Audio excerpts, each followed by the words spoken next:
Bonsoir à vous tous et bienvenue au séminaire d'aujourd'hui sous le nom Les polynômes orthogonaux et leur extension, la do-orthogonalité. Ce séminaire se tournera autour de la notion de base, la motivation, l'orthogonalité et fonctions génératrices, tableau d'Eschi-Chimie, d'orthogonalité et les relations limites impliquant les polynômes orthogonaux. Tout cela avec Dr Jihan Moselati, membre du corps professoral de l'Université de Mid-Ocean. Accordons maintenant la parole à Dr Jihan. Dr Jihan, la parole est à vous. Vous pouvez commencer votre séminaire. Donc, bonjour à tous. Merci pour votre présence. Vous êtes le bienvenu. Donc, aujourd'hui, on va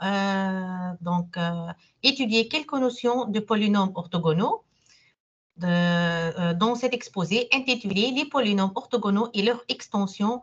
Là, c'est la orthogonalité. Donc, je me présente tout d'abord. Je m'appelle Jihan Moselati, donc docteur, membre du corps professoral de l'Université de Mid-Ocean et aussi maître assistant dans l'Institut supérieur de sciences informatiques à Sousse, ici Tunisie. Et merci pour votre présence encore. Donc, au cours de cet exposé, on va étudier tout d'abord ou commencer par une petite motivation et quelques notions de base.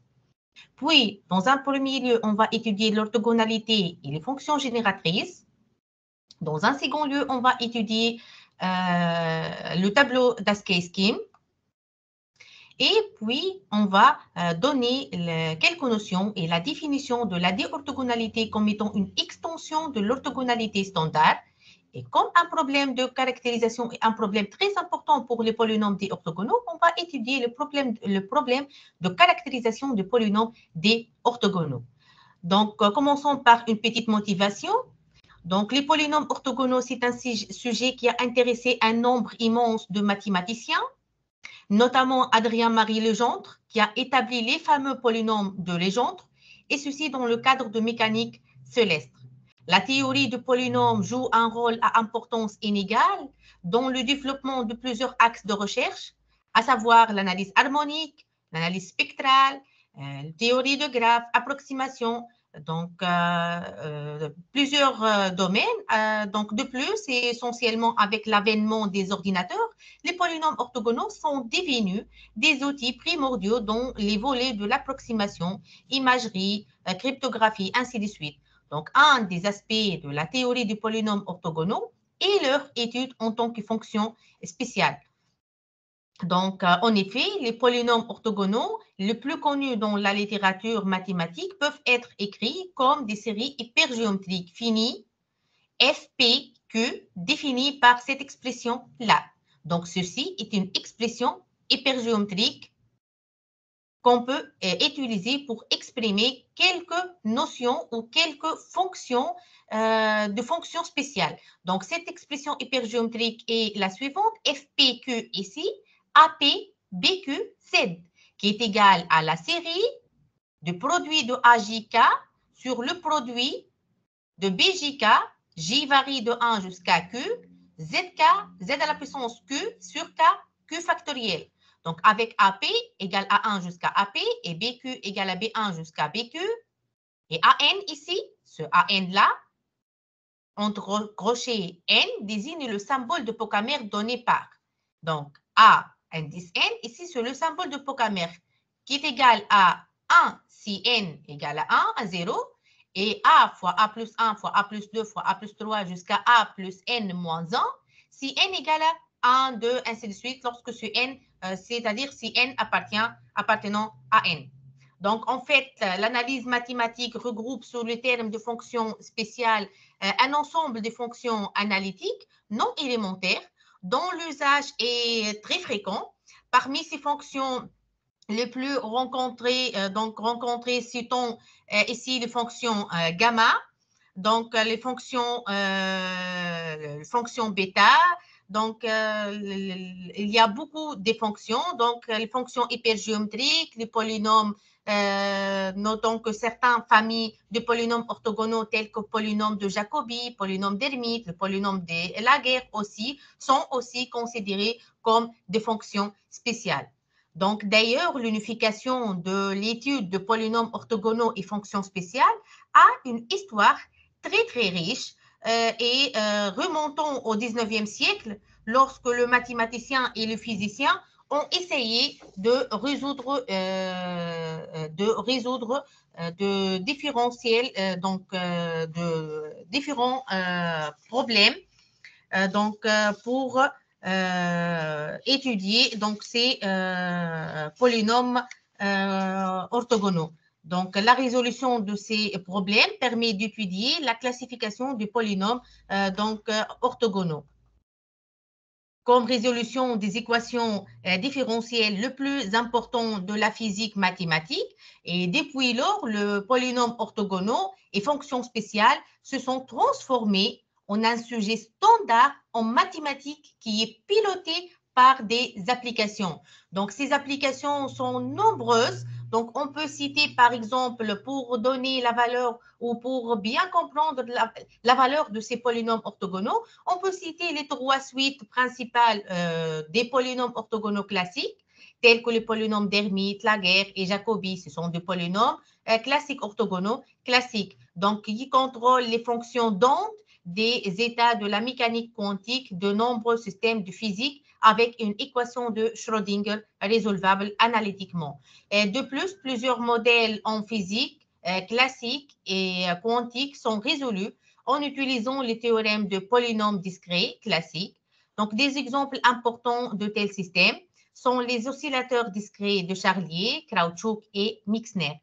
Ils sont liés aux polynômes de Charlier, Krautchuk et Mixner respectivement. Donc, il y a aussi l'oscillateur radial fini lié au polynôme de Hahn. De même, en temps d'application, les auteurs donnent deux exemples de mirror periodic quantum space chains dont les fonctions propres peuvent être exprimées en termes de polynômes hypergéométriques dans le schéma d'Askensky. Ainsi, le problème de la classification de mirror periodic quantum space chains a été résolu de sorte que les fonctions propres peuvent être calculées au moyen de polynômes hypergéométriques. Donc, ainsi, les polynômes classifiés par Weyl, donc ceci est une autre application pour les polynômes orthogonaux, donc les polynômes classifiés par Weyl qui ont été récemment utilisés pour résoudre des modèles de mécanique quantique révèlent être exprimables en termes de polynômes hypergéométriques d'argument, donc d'argument moins 1. Donc, tout cela, ce sont des applications des polynômes orthogonaux qu'on peut utiliser ou on peut utiliser ces polynômes orthogonaux, quels que soient en physique, en mécanique, en algèbre, dans plusieurs domaines d'application, on peut appliquer et utiliser ces polynômes orthogonaux pour résoudre d'autres problèmes dans d'autres domaines. Un aussi de polynômes le plus connu, peut-être vous connaissez le polynôme de Chebyshev et a une importance dans la littérature et le polynôme de Chebyshev. D'ailleurs, Chebyshev est le premier mathématicien qui a introduit la notion de polynômes orthogonaux. Il a découvert ces familles en travaillant sur le problème de convergence, d'interpolation de Lagrange. Et restons dans le même exemple de ce polynôme de Chebyshev. Et à partir de cette formule trigonométrique donnée par cette expression-là, 2 cosinus mθ fois cosinus nθ qui est égal à cosinus m plus nθ plus cosinus m moins nθ, on peut aussi ici montrer cette intégrale qui est égale à 0, l'intégrale entre 0 et pi, cosinus mθ cos nθ dθ égale à 0 lorsque n différent de n. Et m, donc n ici. Donc, en utilisant le changement de variable ici, x égale à cosinus θ, si on prend x égale à cos θ, on obtient cette intégrale-là, l'intégrale entre moins 1 et 1, tnx, 1 moins x au carré à la puissance moins 1 demi dx égale à 0 lorsque n différent de n. Et avec ici tm ou tn égale à cosinus n θ, avec x compris entre ici moins 1 et 1, l'intégrale entre moins 1 et 1, c'est-à-dire x est compris entre moins 1 et 1. Donc, vous voyez ici l'intégrale entre moins 1 et 1 cosinus n θ, c'est Tn θ fois cosinus m θ Tm de x fois cette expression-là, a moins x au carré à la puissance moins 1 demi de x égale à 0. Donc ici, si on pose L, la forme linéaire donnée par cette expression-là, L, c'est un polynôme appartenant à R de x à valeur non R, l'intégrale entre moins 1 et 1 px 1 moins x au carré à la puissance moins 1 demi dx. Donc cette expression-là, on trouve que L appliqué à Tn égale à Kn fois sigma Nm.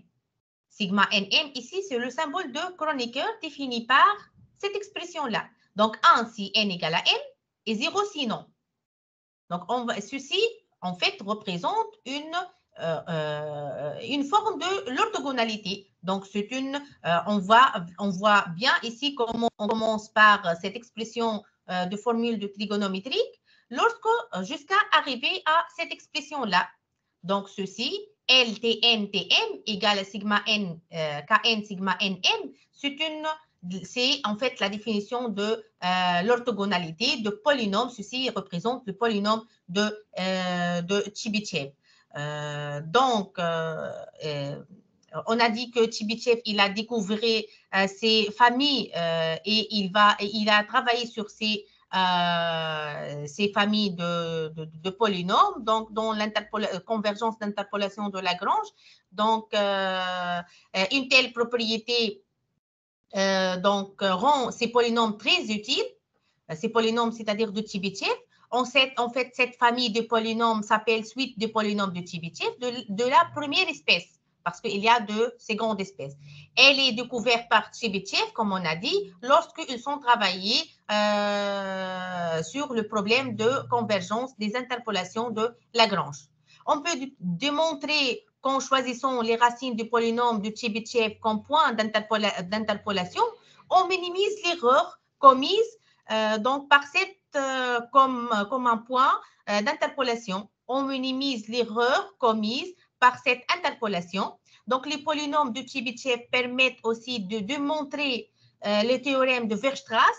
Donc, selon lequel, je vous rappelle le théorème de Weierstrass, toute fonction contenue sur un segment est limite uniforme d'une suite de fonctions polynomiales. Ils sont également impliqués dans le calcul de filtres en électronique analogique, appelés les filtres de Chebyshev. Donc, tout ça, ce sont des applications juste pour le polynôme de Chebyshev. On ne voit pas ici tous les autres polynômes, les polynômes d'Hermite, de Jacobi, juste pour le polynôme de Chebyshev. Tout ça, ce sont des applications où on a utilisé les polynômes de Chebyshev pour résoudre d'autres problèmes, quels que soient en mécanique ou en physique ou même en mathématiques. Donc, pour ces raisons, et à cause de l'importance des polynômes orthogonaux, d'une manière générale, comme on a vu, on se propose par la suite d'étudier l'orthogonalité par rapport à une forme linéaire quelconque. Donc, pour cela, on définit tout d'abord le moment fonctionnel. Donc, le moment fonctionnel, qu'est-ce qu'un moment fonctionnel? Donc, soit P, l'espace vectoriel de polynômes, ici à coefficient complexe et à variable réelle, et P' son dual algébrique, où on va définir le polynôme et le moment fonctionnel. On note par ce crochet-là le crochet de dualité entre P et P'. Autrement dit, pour toute L appartenant à P' et pour tout P dans P, on a L appliqué à P égale L de P. Donc, on désigne par fonctionnel linéaire toute forme linéaire L de P à valeur dans C. Donc, ici, la forme linéaire, ici c'est une forme linéaire. Donc, ce n'est pas nécessairement un produit scalaire. OK? Donc, c'est une forme linéaire de cette forme-là. Donc, cette application de P dans C, P associe L de P. Donc, maintenant, pour arriver à définir le polynôme orthogonal, tout d'abord, on va donner la définition de moment fonctionnel. Donc, prenons cette définition. Soit L une fonctionnelle linéaire, la suite de nombres complexes nu n définie par nu n égale à L appliqué à xn où n supérieur ou égal à 0 est appelée suite de moments de L. Le terme général ici, nu n, L, xn, est appelé moment d'ordre n de L. une autre définition, donc soit nu n une suite de nombres complexes, donc on prend nu n comme suite de nombres complexes. Maintenant, on appelle moment fonctionnel la fonctionnelle linéaire L définie par cette expression-là. Donc, le moment fonctionnel L, on appelle moment fonctionnel, c'est le fonctionnel linéaire, ça. Donc, lorsqu'on applique L appliqué à xn égale à nu n, ceci est appelé moment fonctionnel. Donc, tout ça sert à définir après les polynômes orthogonaux. Avant de passer à la définition des polynômes orthogonaux, pour bien comprendre le fonctionnel et les moments fonctionnels, on prend cet exemple. Par exemple, on considère la suite nu n supérieur ou égal à 0, définie par cette expression-là. Nu n égale à n plus 1 factoriel, n appartenant à n. Le moment fonctionnel associé à la suite nu n est donné par cette expression L varie de P jusqu'à C, P, LP égale l'intégrale entre 0 et plus l'infini, PT exponentielle moins T dt. Comment ça?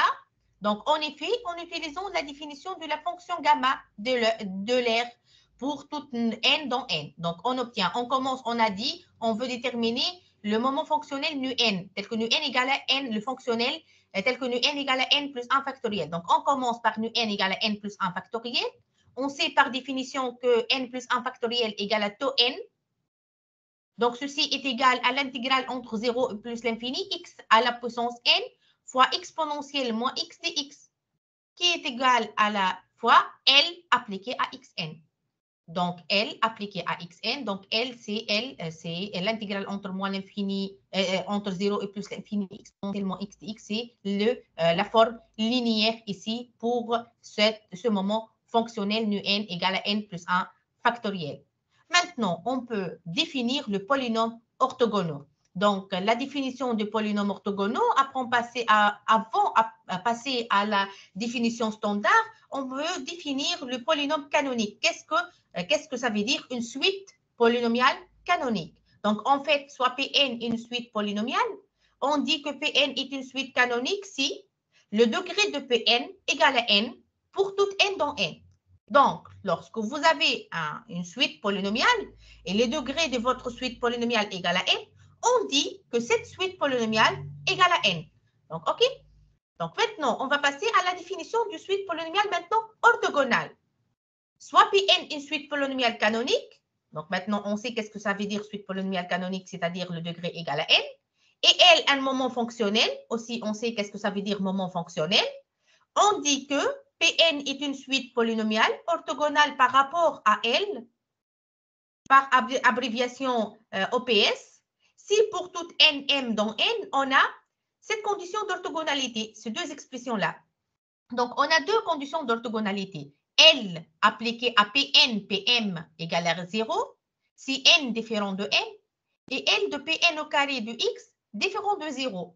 Donc, si votre polynôme Pn satisfait ces deux conditions, on dit condition d'orthogonalité, donc votre polynôme est orthogonal par rapport à ce fonctionnel linéaire L.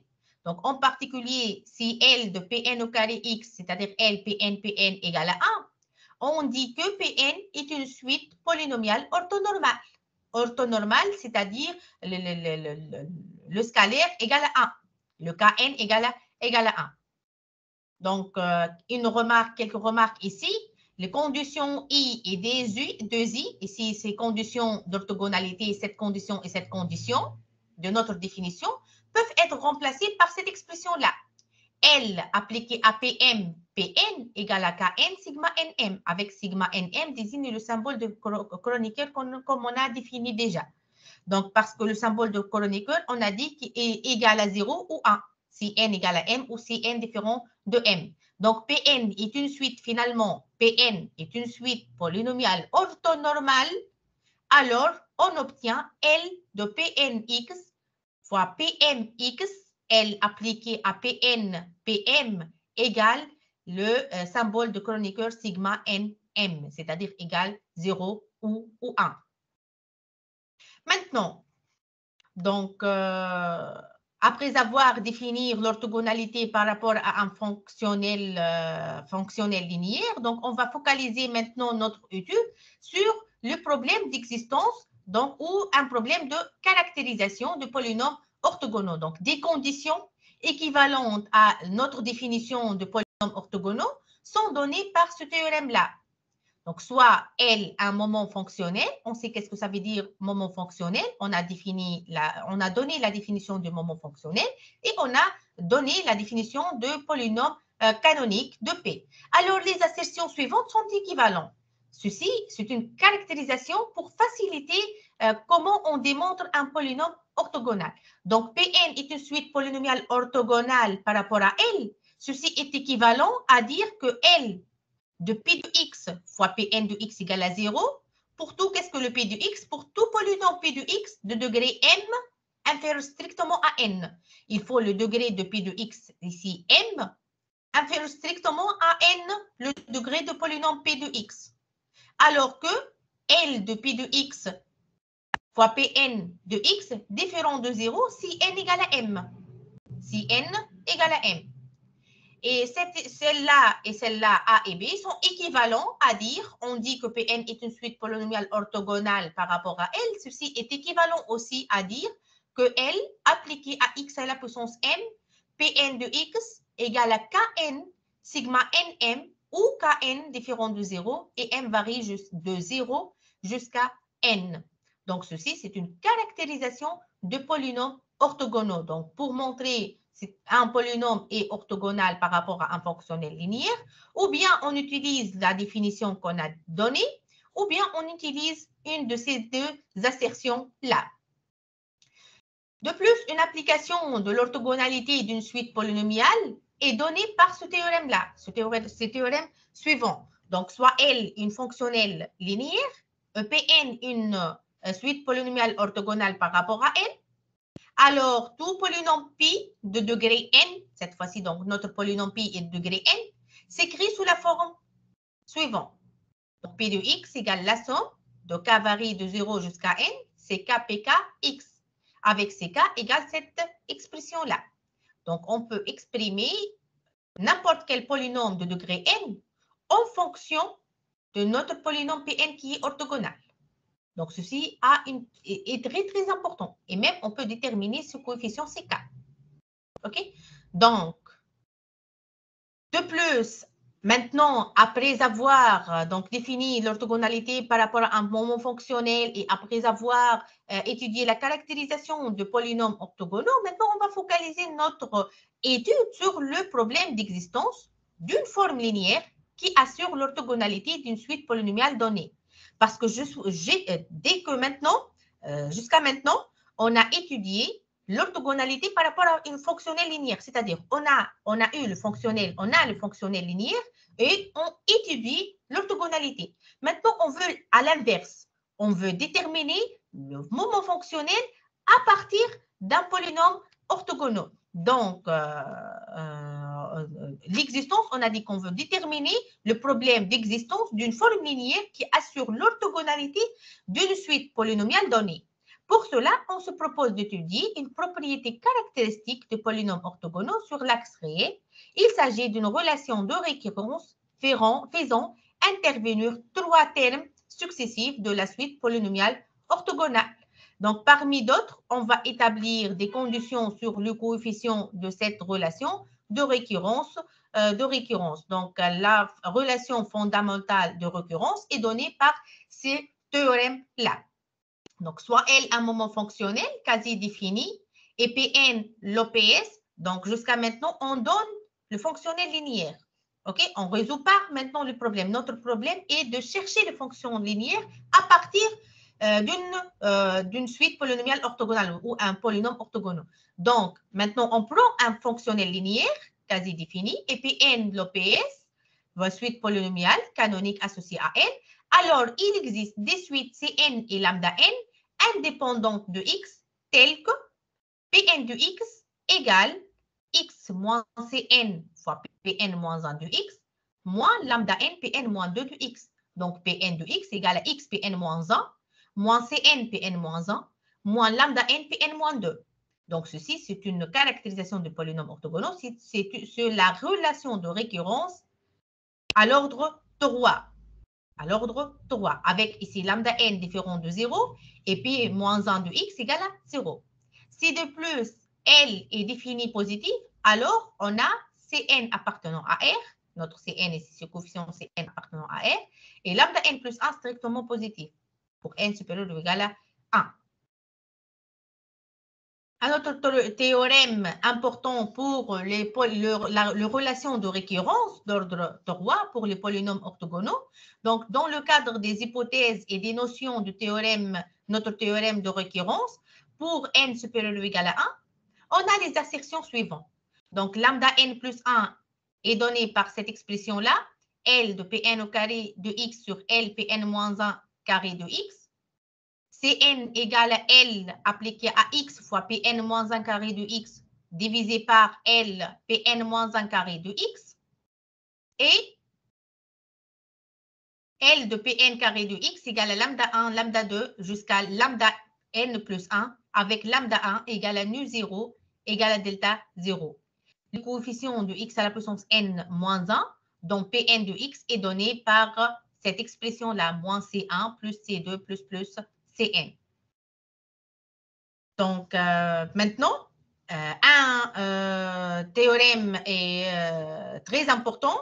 Donc, un théorème très important pour ces relations de récurrence. Et le théorème de Favart. Donc, dans le théorème suivant, on va donner une solution de notre problème. Donc, je vous rappelle, notre problème est de chercher le fonctionnel linéaire qui assure l'orthogonalité. Donc, de notre problème, c'est-à-dire l'existence de formes linéaires qui assurent l'orthogonalité d'une suite polynomiale donnée. Donc, il s'agit d'une relation de récurrence à 3 termes avec des coefficients vérifiant des conditions bien déterminées. En fait, ce théorème a été énoncé par Favart en 1935. Pour cela, on se réfère à ce théorème par théorème de Favart. Ce théorème a été aussi découvert en même temps et d'une façon séparée par Shohat. Ce résultat existe aussi implicitement dans le travaux de Stieltjes lors de son étude des fractions continues. Donc, ce théorème est très important, comme on a vu. Donc, le théorème est le suivant, soit Cn et lambda n, deux suites de nombres complexes, et Pn une suite polynomiale vérifiant la relation de récurrence suivante. Donc, Pn égale x moins Cn multiplié par Pn moins 1 de x moins lambda n Pn moins 2 de x avec P moins 1 de x égale à 0 et P0 de x égale à 1. Alors, il existe un unique, même unicité. Ce théorème nous donne l'existence et l'unicité de moments fonctionnels. Et il existe un unique moment fonctionnel L tel que L appliqué à Pm de x, Pn de x égale à 0 lorsque n différent de m et L1 égale à lambda 1 lorsque n égale à m, bien sûr. Donc, ce théorème qui résout le problème d'existence d'une forme linéaire qui assure l'orthogonalité d'une suite polynomiale donnée. Donc, parmi les propriétés de polynômes orthogonaux, donc les polynômes orthogonaux ont plusieurs propriétés, telles que les relations de récurrence, comme on a vu, les équations différentielles, les équations en différence. Et parmi ces propriétés les plus importantes de polynômes orthogonaux, et même aussi caractérisation, on a la fonction ou les fonctions génératrices qui sera appliquée pour étudier l'orthogonalité d'une suite polynomiale. Donc, ces fonctions génératrices seront utilisées aussi pour donner des techniques, permettant d'obtenir le moment fonctionnel, donc une opérationnelle, et l'autre se base sur une formule d'inversion.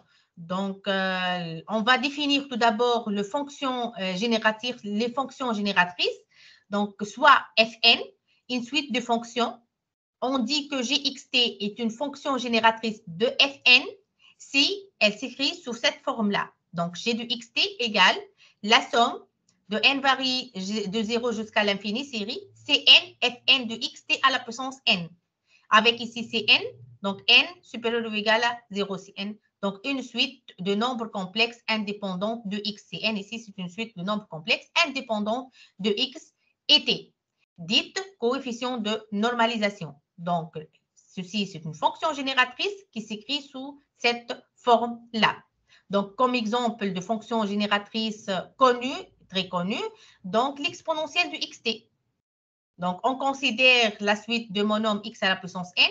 On sait que exponentielle de xt s'écrit sous cette forme-là.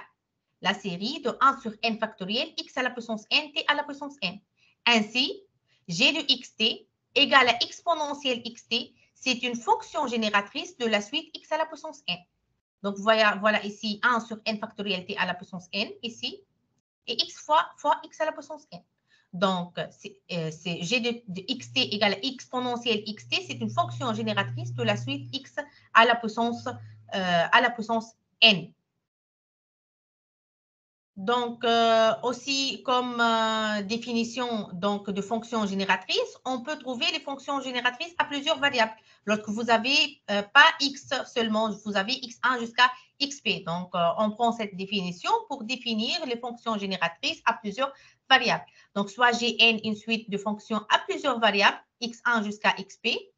On dit que g du x1 jusqu'à xp, virgule t, est une fonction génératrice de Gn x1 jusqu'à xp si elle s'écrit sous cette forme-là.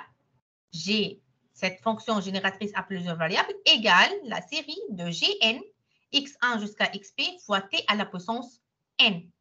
Donc, ceci pour définir les fonctions génératrices pour à plusieurs variables. Donc, aussi, on peut étudier l'orthogonalité d'une suite polynomiale à partir de lignes de fonctions génératrices et de ces opérateurs associés. En fait, une condition nécessaire et suffisante en termes de fonctions génératrices pour assurer l'orthogonalité d'une famille polynomiale est donnée par le théorème suivant. Donc, soit Pn, une suite polynomiale engendrée par cette expression-là, g de xt égale la série sigma n Pn de x polynôme Pn de x fois t à la puissance n. On pose xt chapeau, c'est l'opérateur linéaire vérifiant. Xt appliqué à g de xt à la fonction génératrice égale à x fois notre fonction génératrice. Donc, ceci est notre opérateur. Alors, Pn est une suite polynomiale orthogonale si et seulement s'il existe des suites indépendantes de t, alpha 0, alpha 1 et alpha 2, telles que xt appliqué, chapeau appliqué à t à la puissance n égale cette expression-là. Donc, ceci, c'est une caractérisation de polynômes orthogonaux. OK? Donc, un problème aussi très important dans l'étude des polynômes est le problème de caractérisation. Donc, le problème de caractérisation consiste à déterminer tous les polynômes orthogonaux, Pn, vérifiant une propriété fixée, quelle que soit la propriété des polynômes orthogonaux qu'on a déjà citée. Si cette propriété est reliée à l'expression explicite de Pn, dans une base donnée, alors le problème de caractérisation correspondant s'appelle problème de type Jérôme-Munius. Donc, l'étude de ces problèmes est intéressante pour la recherche de propriétés supplémentaires d'une suite polynomiale orthogonale. Il représente aussi un procédé pratique pour extraire des nouvelles suites de polynômes orthogonaux. En fait, au cours du 19e siècle, les chercheurs ont travaillé sur la classification des polynômes orthogonaux hypergéométriques et leur caractérisation. En particulier, dans les années 80, donc ils ont travaillé à la classification des polynômes orthogonaux hypergéométriques et ils ont classé les polynômes dans un tableau, donc ce tableau appelé tableau d'Ascay. Et donc ce tableau est devenu largement connu comme un moyen pratique et graphique pour voir la hiérarchie, qu'on voit là ici, la hiérarchie de polynômes orthogonaux hypergéométriques. Donc, ici, les flèches indiquent les transitions limites. Les familles de haut dépendent ou ont 4 paramètres. Lorsque vous descendez d'un niveau, vous perdez un paramètre. Et au niveau inférieur, le polynôme d'Hermite ne dépend d'aucun paramètre. Donc, motivé par son potentiel d'application, ce tableau d'Ascay a fait l'objet de recherches approfondies. Donc, divers travaux ont été axés déjà sur l'analyse de certaines propriétés de base liées au polynôme appartenant au tableau d'Ascay. Donc, parmi ces propriétés, nous citons par exemple les expressions hypergéométriques, les relations de récurrence, les fonctions génératrices, les équations différentielles, les équations aux différences, l'orthogonalité et les relations limites. Donc, de relations limites reliant de polynômes appartenant ou dans le tableau d'Ascay. Comme exemple de la dernière propriété de relation limite, de la dernière propriété de polynôme, on a ici le polynôme de Laguerre et les polynômes d'Hermite sont des cas limites. Ici, le polynôme de Laguerre et les polynômes d'Hermite sont des cas limites du polynôme de Jacobi. En effet, on a ces deux relations limites-là. Donc, la relation limite qui relie le polynôme de Jacobi ici et les polynômes de Laguerre. Et on a cette relation limite qui relie le polynôme de Jacobi et les polynômes d'Hermite. Et aussi, les polynômes ici d'Hermite les polynômes d'Hermite sont également des cas limites du polynôme de Laguerre. Donc, on a cette relation limite. La limite lorsque alpha tend vers plus l'infini, 2 alpha à la puissance n, ln alpha, la racine de 2 alpha x plus alpha est égale à hn du x, le polynôme d'Hermite. Donc, cette relation relie le polynôme de Laguerre et les polynômes d'Hermite. Donc, à cet égard, les polynômes de Jacobi, Laguerre et Hermite sont dans la hiérarchie. Donc, Jacobi, Laguerre, Hermite sont dans la hiérarchie. Donc, Jacobi mène à Laguerre et Laguerre mène à Hermite. Et avec un raccourci, pour Jacobi mène à Hermite. Ceci est juste une petite pièce du grand tableau d'Ascay. En fait, toutes les familles du tableau d'Ascay sont connectées par des limites suivant les flèches de schéma. Donc, tous les polynômes orthogonaux appartenant au tableau d'Ascay sont reliés par de relations limites. Un autre contexte, maintenant, dans lequel nous avons un tableau similaire au tableau d'Ascay qu'on a énoncé, c'est la notion de déorthogonalité. En fait, au cours des dernières années, il y a eu un regain d'intérêt pour une extension de polynômes orthogonaux, appelés polynômes déorthogonaux. Donc, cette notion provient de l'approximation rationnelle simultanée, en particulier de l'approximation Hermite-Padé d'un système de R fonctions. Donc, la notion de déorthogonalité a été introduite par Van Eysigam et complétée par Maroni comme suit. On dit qu'une suite polynomiale canonique est déorthogonale par rapport à un fonctionnel, par rapport à un vecteur fonctionnel U, si elle satisfait cette condition d'orthogonalité suivante. Donc, si elle satisfait cette relation d'orthogonalité. Et pour le cas D égale à 1, on revient à la notion d'orthogonalité standard et c'est tout à fait normal parce que c'est une extension de la notion d'orthogonalité. Donc, cette notion de déorthogonalité est appelée également appelée orthogonalité vectorielle. C'est un cas particulier de la notion d'orthogonalité multiple. En fait, l'orthogonalité multiple a de nombreuses applications dans des divers domaines de mathématiques comme la théorie de nombres, la théorie d'approximation et la théorie spectrale des opérateurs. Les polynômes orthogonaux multiples sont en particulier liés à l'étude d'approximants padés vectoriels, d'approximants padés simultanés et d'autres problèmes tels que les fractions contenues, des solutions polynomiales, des équations différentielles d'ordre supérieur. Donc, l'un des problèmes centraux liés à cette notion d'orthogonalité est le problème de caractérisation donc de polynômes déorthogonaux satisfaisant une propriété fixée. Donc, un autre problème important dans cette direction est celui de l'étude des propriétés des polynômes D orthogonaux, comme la fonction génératrice, les fonctions génératrices, les équations différentielles d'ordre D plus 1, l'équation différentielle d'ordre D plus 1, les relations ou les équations aux différences d'ordre D plus 1, les relations de récurrence d'ordre D plus 1, la linéarisation, connexion, duplication, inversion, les vecteurs fonctionnels dédimensionnels et les relations limites. Donc, la résolution de ces problèmes peuvent être étudier la classification de polynômes D orthogonaux et structurer les théorèmes de polynômes D orthogonaux de la même manière que le polynôme orthogonaux. Donc, et en fait, il existe dans la littérature mathématique un résultat important traitant le problème de caractérisation.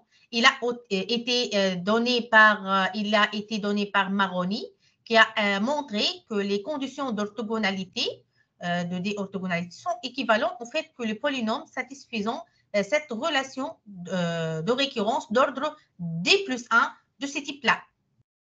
Donc, ceci, c'est une caractérisation de polynômes D-orthogonaux, comme on a vu pour le polynôme orthogonaux, le théorème de Favart, qui est aussi une caractérisation de polynômes orthogonaux. Ceci, dans l'extension de polynômes orthogonaux, on a les polynômes D orthogonaux et aussi on a le théorème de Favart pour le D orthogonal polynomial 7. Donc, c'est une caractérisation de polynômes D orthogonaux, donc donné par cette expression-là. Donc, ce résultat pour le D égale à 1 est réduit au polynôme, au théorème de Favart. Donc, ce résultat a été utilisé pour donner plusieurs théorèmes de caractérisation des polynômes D orthogonaux avec un entier positif arbitraire D. Donc, récemment, dans ce contexte, de nombreux travaux sont apparus, traitent certains problèmes de caractérisation liés à des polynômes ayant une représentation hypergéométrique pour lequel seulement un paramètre de numérateur dépend de n. Donc, les auteurs de ces travaux ont introduit des polynômes D orthogonaux généralisant certains polynômes d'orthogonalité dans le tableau d'Askey Scheme. Donc, en fait, les auteurs ont donné un théorème de caractérisation pour des classes de polynômes hypergéométriques généralisés contenant comme cas particulier tous les polynômes appartenant au tableau d'Askey Scheme. Donc, en effet, ils ont déterminé tous les polynômes D orthogonaux dans l'ensemble A union B union C où A égale à 1, union A2, union A3 et A1, A2, A3, B et C sont donnés par ces classes-là. Donc, ils ont classé les polynômes dans des classes. Dans la classe A1, on a les polynômes D orthogonaux qui s'écrit sous cette forme-là, cette écriture hypergéométrique. Donc, dans cette classe A1, on peut trouver les polynômes de Goldenhooper. Goldenhooper, ce sont des polynômes appartenant à la classe A1. Ils ont aussi classé des polynômes dans la classe A2. Dans la classe A2, les polynômes Pn ici sont donnés par cette expression-là, par cette expression hypergéométrique. Dans cette classe, on peut trouver par exemple les polynômes de De Laguerre. On a aussi la classe A3. Le polynôme Pn ici, ils sont donnés, qui appartenant à cette classe A3, ils sont donnés par cette forme-là, par cette forme hypergéométrique. Donc, on peut trouver ici, dans la classe A3, par exemple, le polynôme de Charlier. Oui, de Charlier. Ici, dans la classe B, les polynômes sont écrits de cette façon-là, sous cette forme-là, hypergéométrique. Dans cette classe B, on peut trouver le polynôme de Humbert. De Humbert. Et dans la classe C, le polynôme appartenant à la classe C sont écrits de cette forme-là, hypergéométrique. Et dans cette classe, on peut trouver les polynômes de Charlier du type 3 ou du type 1. Donc, tous ces classes sont écrits sous des conditions, par exemple, les conditions ici, telles qu'on voit ici, les delta ici, les delta R alpha, c'est écrit l'ensemble de alpha plus J moins 1 sur R tel que J varie de 1 jusqu'à R. Et le lambda IX, ce sont le S polynôme de degré 1. Et lambda de X égale ce produit là. Donc, toutes ces conditions-là. Donc, cette caractérisation ou cette classification, elle permet ou sert à donner de nouveaux théorèmes de caractérisation basés sur des représentations hypergéométriques généralisées pour certains polynômes D orthogonaux connus, comme les polynômes de Goulden-Hooper, comme on a dit, qui sont appartenant à la classe A1, et des polynômes de Humboldt, une généralisation des polynômes de Laguerre, étudiée par Béchir et Dweck, et une généralisation de polynômes de Charlier, étudiée par Béchir et Zaroueni. Et cette classification, elle sert à unifier aussi de nombreux théorèmes de caractérisation connus pour les polynômes orthogonaux hypergéométriques généralisés. Cela concerne, par exemple, les polynômes d'Hermite, Laguerre, Jacobi, Bessel, Charlier et Mixner. Encore, donc cette caractérisation, elle sert à énoncer des théorèmes de caractérisation pour les polynômes de Wilson, Araha, Hahn, Continuous Hahn, Dual Hahn, Continuous Dual Hahn, Mixner, Polacek et Krautchuk. Même, elle nous permet de présenter des nouveaux exemples de polynômes hypergéométriques D orthogonaux généralisés permettant de construire un tableau similaire au tableau d'Askey, dans le contexte de D-orthogonalité, qui sera nommé D-Askey scheme. Donc, cette caractérisation nous permet de classer les polynômes orthogonaux dans un tableau similaire au tableau d'Askey scheme appelé D-Askey scheme. Donc, on a dit que le polynôme D-orthogonaux dans cette réunion sont donnés dans le tableau suivant. Donc, ce tableau regroupe tous les polynômes D-orthogonaux. Par exemple, dans la classe A1, on y trouve les polynômes ici de Goulden-Hooper. Dans la classe A2, on y trouve les polynômes de Delaguerre, Finet Delaguerre, Debissel-Jacobi, Finet Debissel-Jacobi, D-Jacobi, Finet D-Jacobi. Dans la classe A3, par exemple, on trouve le polynôme de Descharlier de classe 2, de Dual-Hahn, de Hahn, de Wilson, de Raha. Dans la classe B, on trouve les polynômes de Humboldt. Et dans la classe C, on trouve les polynômes de Descharlier de type 1 et Descharlier de type 3. Donc, ils ont classé les polynômes dans un tableau et on peut le classer dans un tableau similaire au tableau d'Askey. Donc, ce tableau dit D-Askey scheme. Donc, les auteurs, au cours des dernières années, ils ont travaillé sur ce tableau des Askey scheme. Ils ont travaillé sur les propriétés de ce tableau des Askey scheme, comme on a cité les fonctions génératrices, les opérateurs, les relations de récurrence, les équations différentielles, les équations aux différences, l'inversion, ainsi de suite, et aussi les relations limites. Donc, les relations limites, c'est une propriété très importante qui nous facilite, comme on a dit, de passer d'un polynôme à un autre, de descendre d'un étage à un autre et de connecter tous ces polynômes entre eux. Et aussi, le polynôme, le relation limite nous permet d'avoir des approximations, nous permet d'avoir des approximations de polynômes, des approximations de zéro, nous permet d'avoir beaucoup de relations, ainsi de suite. Donc, dans un travail en collaboration avec professeur Ahmed Lamiri et moi-même, on a arrivé à déterminer ou à connecter entre le polynôme d'Hermite et tous ces polynômes. Donc, entre 3 étages de polynômes de tout tableau d'Askey scheme, on a déterminé de relations limites que reliant le polynôme de D-Mixner et de Humboldt, Delaguerre, D-Hermite, pardon, Delaguerre, Descharlier et le polynôme de Humboldt avec le polynôme de D-Hermite. Non pas seulement, donc, et ceci en utilisant donc notre méthode qu'on a utilisée pour connecter ou pour déterminer ces différentes relations limites que reliant entre tous ces polynômes en utilisant les fonctions génératrices. et le polynôme l'intégrale de type Cauchy. Donc, on a donné cette expression, on a approximé n'importe quel polynôme Pn qui s'écrit sous cette expression-là, Pn de x égale à z à la puissance n, la somme de k varie de 0 jusqu'à n, c'est k sur zk, hn-kd sur n-k factoriel, avec z est donné par b à la puissance 1 sur d plus 1, et xi égale à a sur z. A et b doit être choisi arbitrairement pour avoir la bonne approximation de n'importe quel polynôme. Donc, à partir de cette expression, on a arrivé à déterminer ces relations limites. On a connecté entre les polynômes de De Laguerre et des Hermites par cette relation limite. Aussi, on a déterminé la relation entre les polynômes de Descharlier et les polynômes de des Hermites.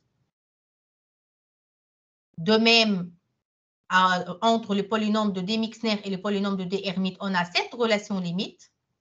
Voilà ici le polynôme de D Mixner et ici le polynôme de D Hermite, avec xi et z donnés par ces deux expressions. Et finalement aussi, on a donné cette relation limite que relie les polynômes de Humboldt et les polynômes de D Hermite. Notez bien, pour le cas D égale à 1, on tombe sur la même relation limite qui existe dans la littérature, qui relie entre ces polynômes. Par exemple, ici, si pour D égale à 1, on trouve la même relation limite que relie les polynômes de Gegenbauer et les polynômes d'Hermite. Et ici, pour D égale à 1, on trouve la même relation limite qui relie les polynômes de Mixner et les polynômes d'Hermite. Et de même pour les autres. Ici, pour le D égale à 1, on trouve la même relation limite pour le polynôme de Charlier et les polynômes d'Hermite. Donc, à partir de cette relation limite, on a déterminé, non pas de relation limite, pardon, à partir des expressions qu'on a données, on n'a pas seulement donné des relations limites, on a donné des approximations des zéros, on a donné des illustrations graphiques pour les polynômes des orthogonaux qu'on a étudiés, on a donné de développement asymptotique et de propriétés asymptotiques pour les polynômes qu'on a étudié. Maintenant, vu aussi l'importance de cas D égale à 2, en pratique, par exemple, le cas D égale à 2, c'est-à-dire le polynôme 2 orthogonaux, en pratique, en probabilité, ils ont utilisé ces polynômes pour le processus vie et mort, donc, et d'autres applications, on a arrivé à déterminer toutes ces relations limites en bleu, rouge et vert, toutes ces relations limites qui permettent de connecter entre tous ces étages de tableau de Haskell Scheme qui nous permet de connecter ou de connecter tout ce polynôme de orthogonaux appartenant à hypergéométriques appartenant à ce tableau des Haskell Scheme. Et ceci en bleu, rouge, vert parce qu'on a utilisé 3 méthodes différentes. On a la méthode qu'on a utilisée où notre méthode elle est basée sur les propriétés des polynômes de orthogonaux, la relation de récurrence, les équations différentielles et les équations aux différences. Et finalement, merci pour votre attention. Okay, donc, ici, voilà quelques bibliographies pour bien comprendre cette notion d'orthogonalité et leur extension, la notion de déorthogonalité. Et ceci, dans la dernière partie, notre travail dans les relations limites et les relations asymptotiques pour les polynômes déorthogonaux et les polynômes de orthogonaux. Et merci pour votre attention. Merci infiniment à vous, Dr. Girard. Pour ceux qui ont des questions, veuillez s'il vous plaît soit lever la main, soit l'écrire sur le chat. Commençons par quelques questions qui ont été posées durant l'explication. Allons voir. Est-ce que tous les polynômes sont canoniques et 200 degrés de polynômes? Est-ce que tous les polynômes, oui, dans la définition, tous les polynômes sont canoniques. Oui, même dans les définitions de polynômes des orthogonaux, les polynômes sont canoniques, le degré du polynôme. Il y a d'autres études où on trouve les polynômes non canoniques. Donc, dans cette étude, tous les polynômes sont canoniques. Super. Pardon, j'aimerais savoir c'est quoi exactement un polynôme orthogonal. Docteur vient de parler tout de cela pendant son séminaire. Veuillez revoir l'enregistrement. Naïdou. Quelle est l'application des polynômes d'orthogonaux? Asirari. Quelle est l'application des polynômes orthogonaux? On a dit déjà dans la partie motivation, on a parlé beaucoup sur les applications des polynômes orthogonaux. Donc, les polynômes orthogonaux, ils sont utilisés dans plusieurs domaines de mathématiques ou dans plusieurs domaines de physique ou mécanique quantique ou pour résoudre les équations des Schrödinger, pour les équations différentielles. On a vu même pour le polynôme de Chebyshev qu'on a donné dans la partie motivation, on a dit aussi plusieurs applications pour ces polynômes. Ils ont utilisé dans l'approximation, dans l'imagerie, dans les cryptographie, on a dit que le polynôme, même dans l'extension, le polynôme de orthogonaux, ils sont utilisés en probabilité même pour le processus vie-mort. Il y a dans l'algèbre de Lie, il y a plein. Il y a beaucoup d'applications. Lorsque vous mettez application des polynômes orthogonaux, vous trouvez diverses applications des polynômes orthogonaux, quel que soit en mathématiques, physique, mécanique, en approximation, modélisation, en optimisation, donc dans plusieurs domaines on peut appliquer ces polynômes orthogonaux. Oui? Super. Pour ceux qui ont des questions, veuillez s'il vous plaît soit lever la main, soit l'écrire sur le chat.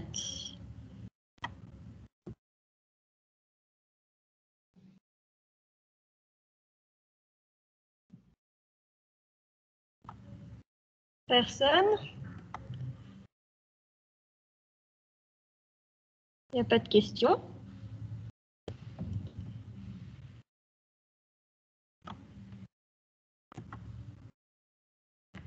Allez, ne soyez pas timide. Docteur Jihan est à votre disposition. Oui.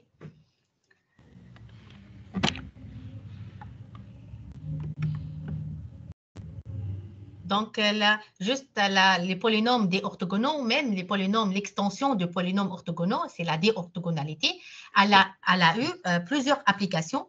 Même maintenant, je me rappelle d'une application, même si vous connaissez les data shows, le rétroprojecteur, ici le data show, pour résoudre le data show, ici, on trouve une intervention des polynômes des orthogonaux. Donc, pour résoudre cette imagerie, l'image qu'on voit. Donc, derrière, dans l'étude et dans la recherche, on utilise beaucoup ces polynômes, quels que soient orthogonaux ou leur extension, les polynômes des orthogonaux. Oui, je suis à votre disponibilité. Est-ce que vous avez d'autres questions? Alors, où sont vos questions?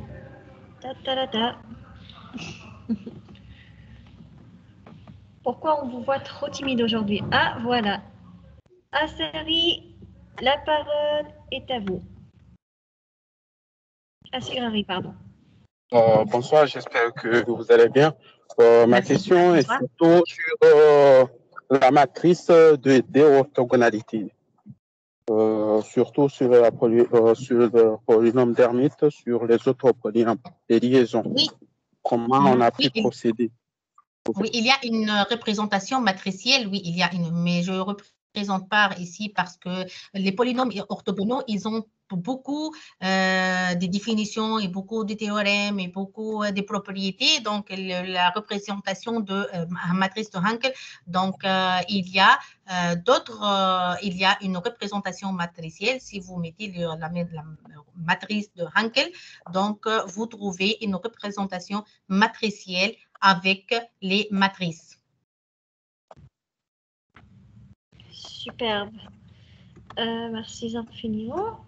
Pour ceux qui ont des questions, veuillez s'il vous plaît soit lever la main, soit l'écrire sur le chat.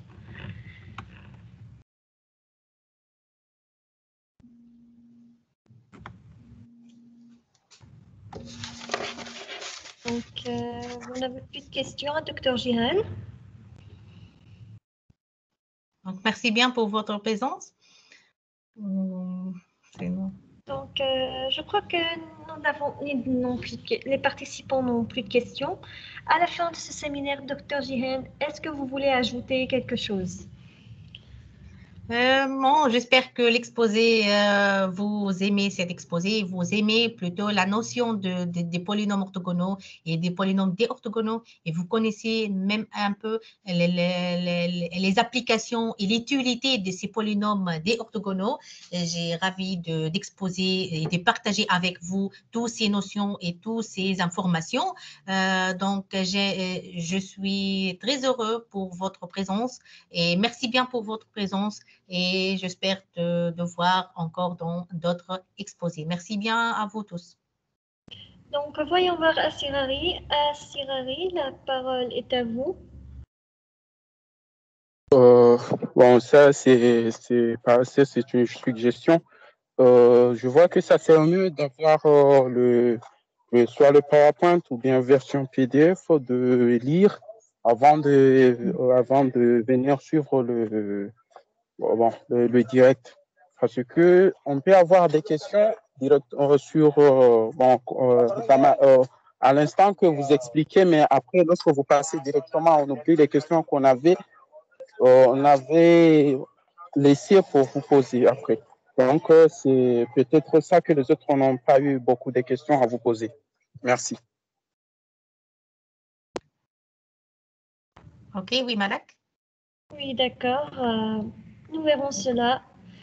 Merci infiniment à vous, docteur, pour tous vos efforts aujourd'hui. Merci aux participants pour avoir participé à ce séminaire. Pour ceux qui n'ont jusqu'à maintenant pas inscrit au formulaire, veuillez s'il vous plaît vous inscrire via le lien envoyé dans le chat pour que vous puissiez recevoir votre certificat de participation à la fin du séminaire. Vous pouvez également suivre les dernières actualités concernant les séminaires, formations, ateliers et l'inscription au programme d'études de l'université via le compte officiel de l'université sur Facebook ou à partir du groupe des activités étudiants sur WhatsApp. Merci à vous tous et nous vous verrons dans notre séminaire ou bien après quelques heures avec Dr. Naila Aouni sur le design graphique. Merci et nous vous souhaitons une excellente soirée. Au revoir. Merci à vous tous. Merci, Malak.